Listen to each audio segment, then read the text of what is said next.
Our scripture passage for today is from Matthew chapter 6, verse 25 through 34.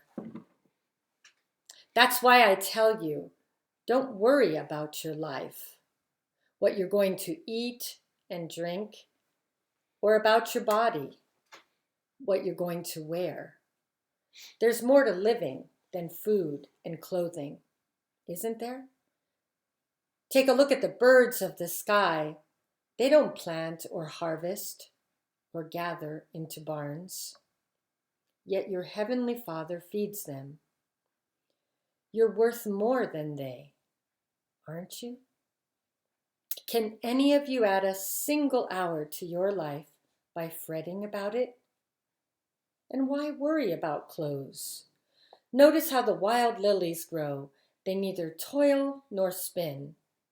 Yet, let me tell you, even Solomon, at the height of his glory, was never decked out like one of them.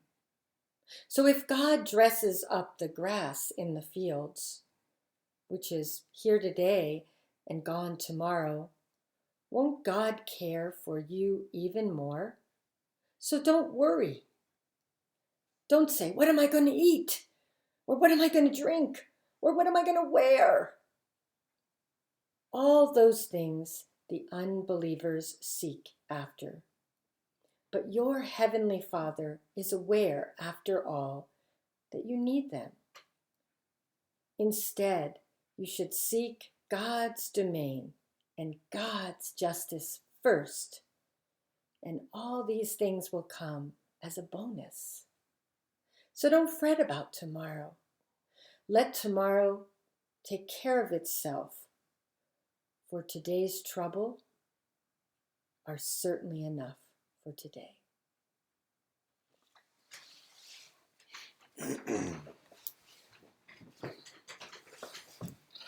Well, this will be an interesting experiment. I don't know if I've ever just looked into a camera to do a sermon. So much of it has to do as well with getting some audience participation and feedback. But we will do what we need to do to go forward. According to Jesus, worrying is for the birds. Of all the critters God has put on the face of this earth, we humans probably envy birds the most. Simply put, it's 'cause they can fly and we can't. Sure, a cheetah can run the fastest of any land animal, and monkeys can swing through the trees with ease, and dolphins can swim faster, farther, and remain underwater for so much longer of a time than we can, but none of those can compare with the ability to fly. Hawks can soar for hours. Geese can traverse the globe. And swallows, my favorite, can swoop and dive and corner in fluid motion through even the tightest of spaces. From the beginning of time, we humans have looked to the skies, wishing that we too could be free as a bird. Lilies of the field, flowers growing wild, are also similarly mesmerizing. But since they are wild, we are too keenly aware that we did nothing to bring them about, or arrange their stunning display, nor can we control how long their beauty may last. All we can really do is be in their presence and soak it all in. If we pick them to take them back home or try to adorn our hair or clothing, they promptly begin to wilt, shrivel, and die. Truly radiant one moment, but rather sad looking the next. Now, I don't think that Jesus was expecting that none of us should ever have a care in the world, or that we would live a life free from any anxiety. Like all other feelings, anxiety is universal among the human race. But what I think Jesus was so artfully getting at, birds, wildflowers, come on, as well as the rest of creation, is a marvelous tapestry. What he was so artfully getting at is that we humans worry too much and we fret too much about the wrong things. While we might curse at our feathered friends for seemingly effortlessly doing what God just simply created them to do, we risk missing out on some of the greatest and most fearless feats of aeronautical prowess and accomplishment in the world. And rather than simply stopping in stupid, I don't know if that's a word, but stupid amazement, transfixed by the wild display of color and fragile detail, we instead clip and pull and carry it with us indoors. We seemingly want to control the beauty, maybe make it last longer, so as to somehow meet our own needs and desires. But Jesus was blunt, if not utterly unremarkable, in suggesting that once again, that well-worn aphorism that we need to stop fretting about all the stuff we cannot control. I'm guessing that he was a pretty smart guy, and so I think he should know better. Doesn't he know that merely telling someone to stop worrying rarely works? I don't know about you, but I often must remind myself multiple times a day to stop worrying about some of the same stuff that I was spending most of the day before worrying about. Unfortunately, it seems that how we deal with our anxiety has far more to do with how we were raised or how our brains are wired than anything else. Operant conditioning over years and years has likely got us into this mess. Getting to a more even keel will likely then take at least as much, if not more, of this conditioning in the opposite direction. Sometimes even the mantra, stop worrying, stop worrying, stop worrying, makes me feel even more anxious. But not only do we worry about the wrong stuff, we far too often fret too much. Yes, COVID-19 is serious. It's like nothing that we have ever seen or dealt with before. And without enough test kits or any cure on the horizon, we are, as some say, flying blind in search of some miracle runway to land on. But we can't simply close our doors and windows and pray for a miracle. Nor can we simply crawl into a fetal position, hiding under the covers as the overwhelming reality swirls around us. We can and must do some things in order to take care of ourselves. But we must make sure that others in our world are also taken care of. We may not know everything, but we do know some things. So much is currently out of our control, but there are some things that we can control. Hoarding is certainly just one symptom of anxiety run amok. I feel impotent to protect myself or my family, so I rush to the store and I load up on as many canned goods and toilet paper as I can. I did something. I regained some control. I feel better. Now, my neighbors may be dying all around me, but at least I won't run out of toilet paper to wipe my butt. You can laugh at that, Kathy. But in short order, the anxiety comes back. The big picture hasn't changed. I got toilet paper to sit on. Big picture hasn't changed. But each time I try to go and shop it away, there seems to be less left for me to buy. And thus it becomes even more difficult to soothe that underlying anxiety. Now, one vision came to me while I was writing this, and it is of Jesus walking the aisles of Walmart, shouting, "Don't worry where your toilet paper will come from, but rather worry about losing your true self through selfishness." Amen. I get an amen. Amen. And don't chase after hand sanitizer like those who without faith do. But be aware that the loss of compassion for others will surely petrify your soul.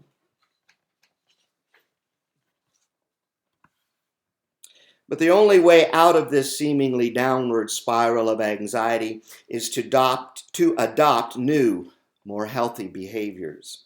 In his little book, Everything Belongs by Richard Rohr, Rohr makes the claim that there are primarily two paths that can lead to transformation: suffering and prayer.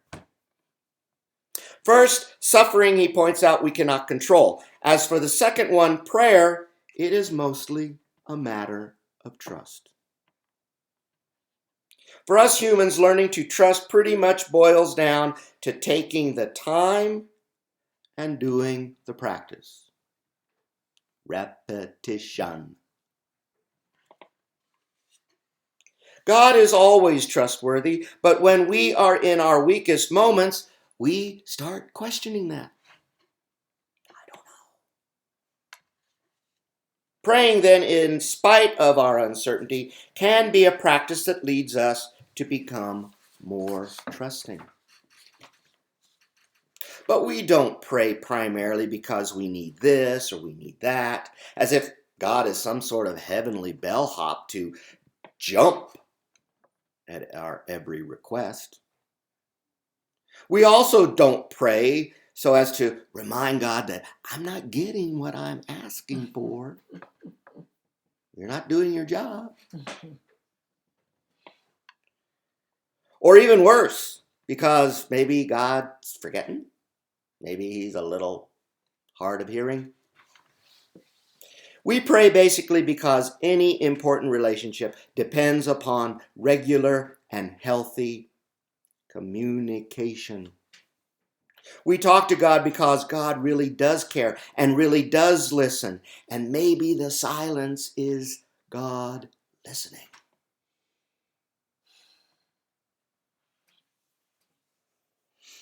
But prayer is also a practice of us listening to God. And when I just shut up sometimes, I am better able to not only hear, but to learn and even trust God more. And as this trust grows, I also realize that I am becoming less anxious. In prayer, Rohr says, we see all things in a new light. Our possessions become simply that, just stuff and things, and not what gives us true meaning and purpose. Anxiety in this new light, we realize, is not the whole truth. the whole truth, he says, true religion is always about love, and love is ultimately about is the true reality. As I close this morning, in the interest of full disclosure, allow me to end on a personal note. Now, I know some of you know that I have struggled most of my life with anxiety and depression. Even in the womb, I felt the effects of my mom's acute anxiety. And my mother's depression became so severe that she tried to take her life soon after I was born. She then struggled with depression and chronic anxiety the rest of her life. Now, whether I inherited these traits as a result of genetics or through some form of osmosis, or probably both, that's not really important.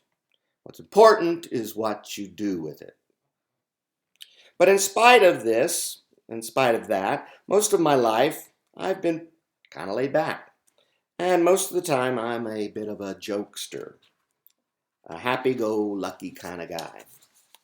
However, there have been times in my life where my anxiety has become so severe that I have entered a downward spiral into a pit of despair, self-doubt, and even paralysis.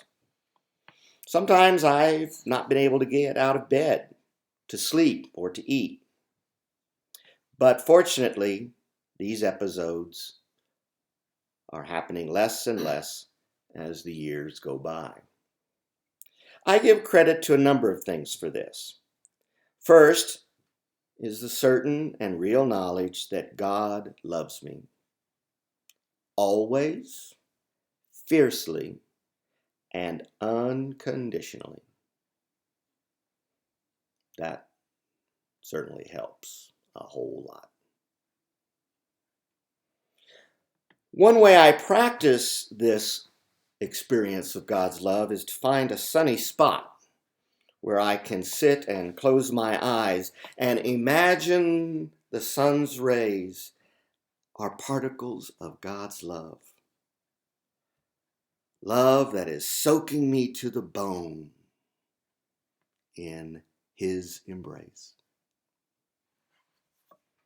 The love of support of a great spouse, 2 wonderful daughters, as well as many other family and friends also serve as daily reminders that whatever else might be getting me down or wrapping me all up in an anxiety twister is not as important as what those folks think of me and the fact that they care for me. That is far more important. Taking stock, I guess it's called. Sometimes those same folks help me out even more by giving me a swift kick in the butt when I simply just need to stop fretting or feeling sorry for myself. Lots of professional therapy has also been essential, as well as a little pill that I take daily of a generic formulation of sertraline. And though it may be a small little pill, it does help me by keeping the bottom of the pit a little bit higher. I don't go quite so deep. And thus it helps shut down that descending spiral before it gets so far out of control. Now, I'm pretty convinced that no one thing alone would be sufficient to control my anxiety. Nor do I feel that God would send me only one way to deal with my anxiety. God, however, sends us people, lots of people, and tools in abundance. And God's desire is to transform my anxiety and my worry into trust.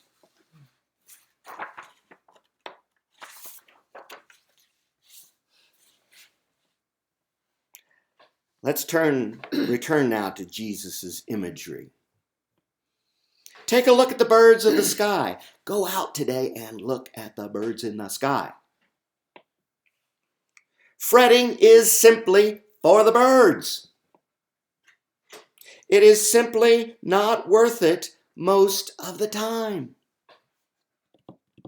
So why not let those birds carry away even our deepest anxiety and worries as they take flight and soar free?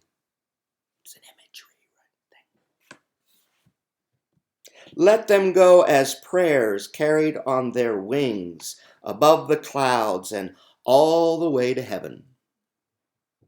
And as the sun shines back on us in return, nursing us as well as all those lilies wild in the fields, may we also allow God to take our fretting and our worries and our anxieties and transform them into agents of light, love, and healing. Amen.